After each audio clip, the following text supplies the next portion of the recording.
মানে আমি আর বুঝি না, আমি আর পারি না। এই আপদটারে দেখলে আমার মাথাটা গরম হয়ে যায়। দিনের পর দিন এই এই প্রতিবন্ধীর বাচ্চার প্রতিবন্ধীরা দেখতে দেখতে আমার মাথা খারাপ হয়ে গেছে। এই তুই এরকম পাগলের মতো গুঙ্গাইতেছস কেন? সমস্যা কি তোর? আরে তুমি তো ভুল করছো, এরকম একটা পঙ্গুরে বাঁচা রাখছো কে? তোর গোলাটি মেরে ফেলতে পারো না?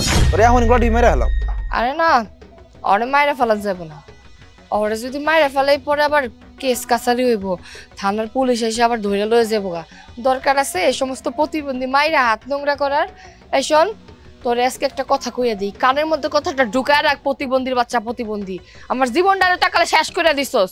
ভাবছিলাম কি বড় লোকের পোলা, বিয়া করছি, টাকা আছে, পয়সা আছে, আমার জীবনটা একদম পাল্টায় যাবো গা। এই প্রতিবন্ধীর বাচ্চারা যখন বিয়া করছি তখন ওর অবস্থা অনেক ভালো ছিল।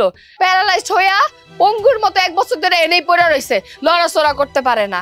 আমার হয়েছে যত জ্বালা। এই তুই কি ভাবছিস? হ্যাঁ, তুই এরকম পঙ্গুর মতো পড়ে থাকবি আর আমি তোরে বসে বসে খাওয়ামু না? অনেক হয়েছে, আর না। এই যে ওরে দেখতেছস না, ওরে আমি ভালোবাসি, ওর লগে আমি প্রেম করি, ওর মেলা টাকা আছে। আজকে আমি ওর লগে ভাইগা যামুগা। তুই কি করবি? তুই কিচ্ছু করতে পারবি না।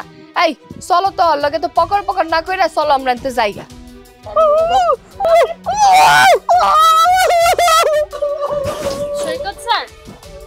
সৈকত স্যার, আপনার অ্যাকাউন্টে 60 লক্ষ টাকা ঢুকেছে আর আপনার বাবা মা ওনাদের যত প্রপার্টি সব আপনার নামে লিখে দিয়েছে। এখানে তার সব ডকুমেন্ট আছে।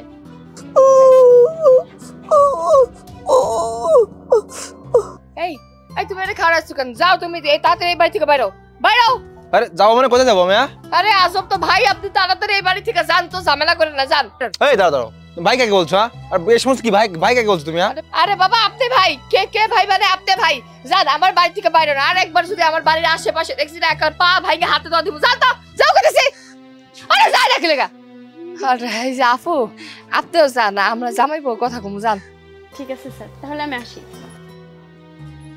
আরে আল্লাহ রে, এ সৈকত, তুমি চিন্তা করছো আমাকে দিন টাকালে ফিরে গেছে।